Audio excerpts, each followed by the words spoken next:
Good boys not welcome. Yeah. Today is a bad boy stream only, dude. Good boys are no longer welcome in the channel. I'm a good boy. Guess I'ma have to go. People leave. Don't let the door hit you on the way out, Ignis. We're being bad 24/7. Now, what's the worst thing you guys have ever done? How do I know that you guys are bad boys? Now, when I was younger, dude, I was a bad boy, but I wanted to be a good boy. I was so desperate to be like a good kid. So, dude, I wanted to be looked at as like a good fella, but I went about it in the wrong way. I would like ding dong ditch my own house to like make the other kids in the neighborhood seem worse than me.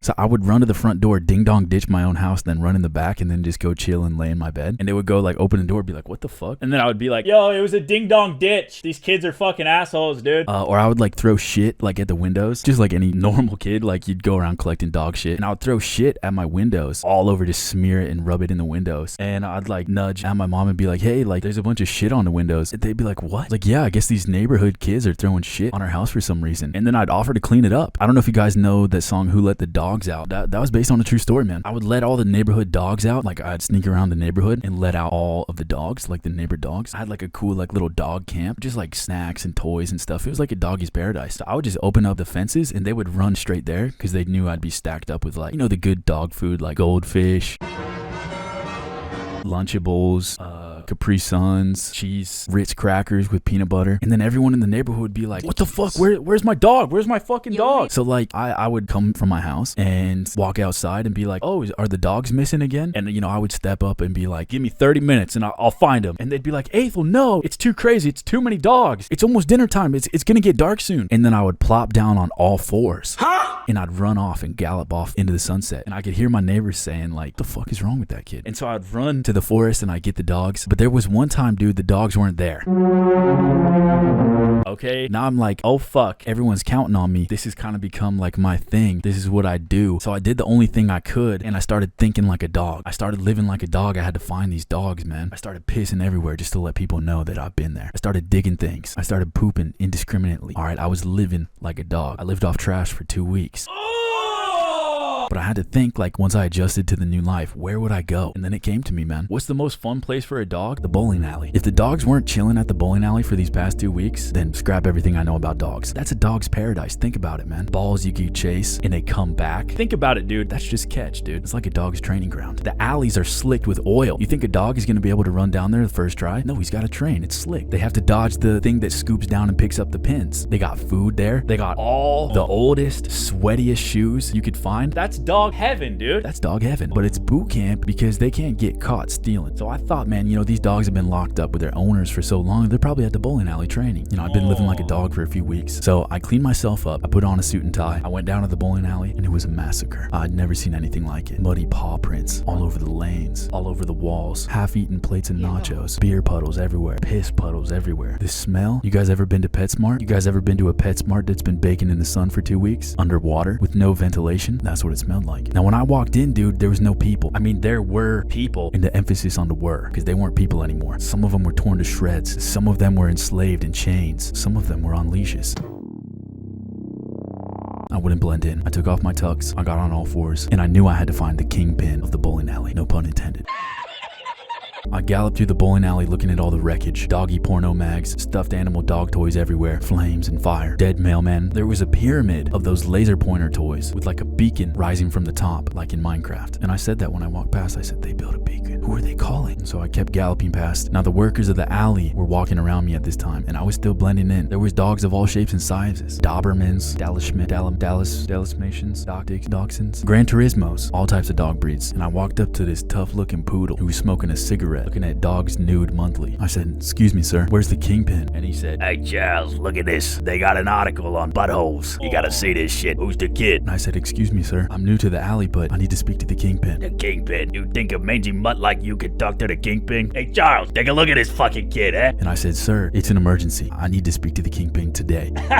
You fucking out of your mind? I bring you to the kingpin, he kills us both. Please, sir, I'll make it worth your while. What do you got? I've got 2 weeks of bundled up newspapers. 2 weeks? They still got the rubber bands on them? Yeah. I'm gonna introduce you to Mordecai. So the buff poodle took me to behind the arcade machine. Now they had Mortal Kombat, they had Mortal Kombat 2, they had Gran Turismo, they had Street Fighter. Now I don't know if you've been to like an arcade in a bowling alley, but they usually have like a metal panel in one of the walls for like the circuit breaker. He pushed that back and it opened up to this expansive casino underneath the arcade. And the buff poodle said to me, Go down there, kid. Look for Mordecai. how do I know what he looks like? He's missing an eye. Which one? Both of them. Holy shit. Okay, so I went down into the casino. Now, I'm not a dog, okay? Let's get that straight. I'm not into dogs. This is not my breed. But this was kind of like a casino strip club. Now, have you ever seen Now, back in the human world, you'd pay by the tit, all right? $100 per tit. You want to see both? $200. These motherfuckers got 6 tits.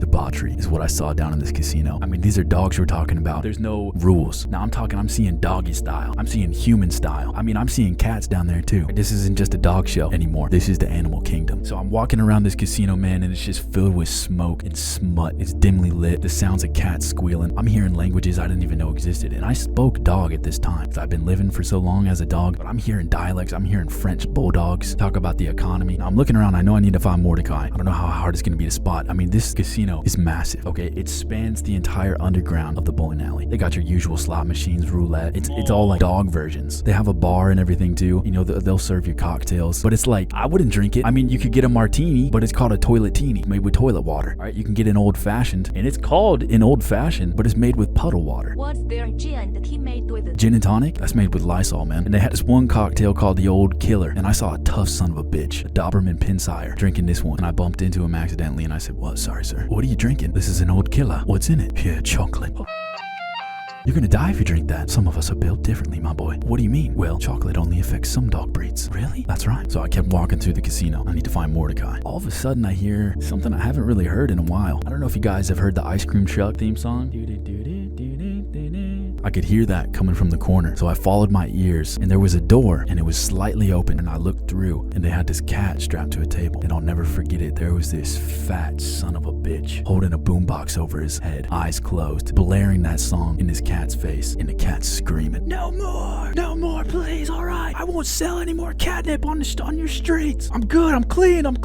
That's what they all say. And then from his hip, dude, he pulls out this fucking femur-looking bone sword, chops this fucking cat's head off, and I kind of gasped. And as soon as I gasped, dude, one of the biggest, creepiest fucking eyeballs I've ever seen comes right to that sliver in the door and looks me right in the eyes. The door swings fucking open. I get pulled by my chest into the room. There he is. It's Mordecai. He was cleaning off his bone sword, all the blood and guts. "What are you doing in here? Are you Mordecai? What's it to you? I need to see the kingpin." "Why do you want to do something crazy like that?" "I can't say right now, but I need to see him." "Who sent you down here?" "The buff poodle." "Who, Mandy?" "Wait, his name's Mandy?" "Yeah."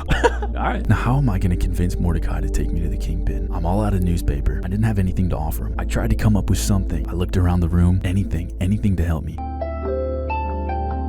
I was looking at Mordecai. Both of his eyes are missing. He's wearing a top hat, got a gray beard, busted up collar, a red collar, well, maybe green. I don't know. I'm colorblind. And I looked at his dog tag. I looked a little closer. I squinted to read it. It said 6969 Big Bait Avenue. Call 420-8008. And then it dawned on me, dude. This was old Mrs. Bendersnatch's lost dog. This was Mordecai. Now, if you don't know Mrs. Bendersnatch, she lived, like if you go behind my street, the Big Bait Avenue, and then go down 3 houses, that's Mrs. Bendersnatch's house. I remember she was devastated when she lost Mordecai. She hadn't seen him in 3 years. They used to walk around the block all the time. I used to see him. I used to clean up his shit in my front yard. She was never the same. I didn't see her anymore. She wouldn't go on walks anymore. When they were walking in the park, he chased a taxi cab, got off the leash. We thought he got eaten by vultures. You know, because right where he got lost, there was a big vulture kind of colony that was feeding on this dog this one time, and we just assumed it was Mordecai. I remember Mrs. Bendersnatch was always afraid of birds after that. But this is him. This is the dog that she lost, man. So I looked at Mordecai and I said, "If you take me to the kingpin, I'll take you back to Mrs. Bendersnatch." And he said, "Well, she's still alive?" "Yeah, she misses you. I lost my way home. I just want to go home. I don't want this life." "I know, Mordecai. Let's get you home." "I don't want to kill no more. Ever since I followed that yellow car, I got wrapped up in a few bad things." "I know. You take me to the kingpin, and I promise you'll get home." "I can't take you there myself, but I can tell you how to get there." And that's what he did. Now, everybody knows, man, where's the most powerful area in a bowling alley? I'll give you a hint. It ain't in the fucking bowling alley. It's in the alley by the dumpsters behind the bowling alley, dude. If you want to smoke marijuana, Get a jerk job, okay? You want to finger bang Browntown with some,